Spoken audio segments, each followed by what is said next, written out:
Breaking news, Prime Minister Keir Starmer has chaired an emergency Cobra meeting to decide whether Britain should let the US use its military bases to strike Iran.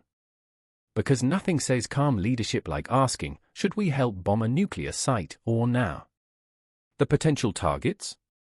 RAF Akrotiri in Cyprus, RAF Fairford in Gloucestershire, and Diego Garcia in the Indian Ocean, basically, the global edition of Can We Borrow Your Spare Runway for a Little Fireworks Display.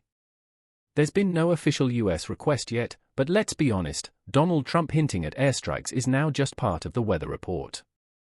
Slight chance of showers, moderate chance of World War III. Foreign Secretary David Lammy is off in Washington trying to convince the Americans to cool it, while the Prime Minister is at home trying to convince everyone this isn't a rerun of Iraq with better graphics.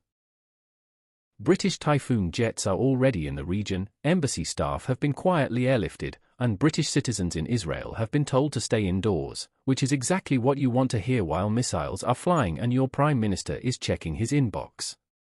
Conservative MPs are lining up to back military action, assuming Starmer agrees first, proving once again that the only thing bipartisan in Britain is enthusiasm for high-altitude diplomacy.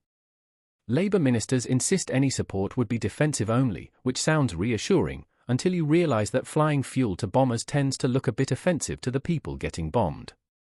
So here we are. Another Cobra meeting. Another looming crisis. And a Prime Minister hoping he can walk the line between global statesman and guy who didn't start the next war. Stay tuned. Or better yet, stay indoors.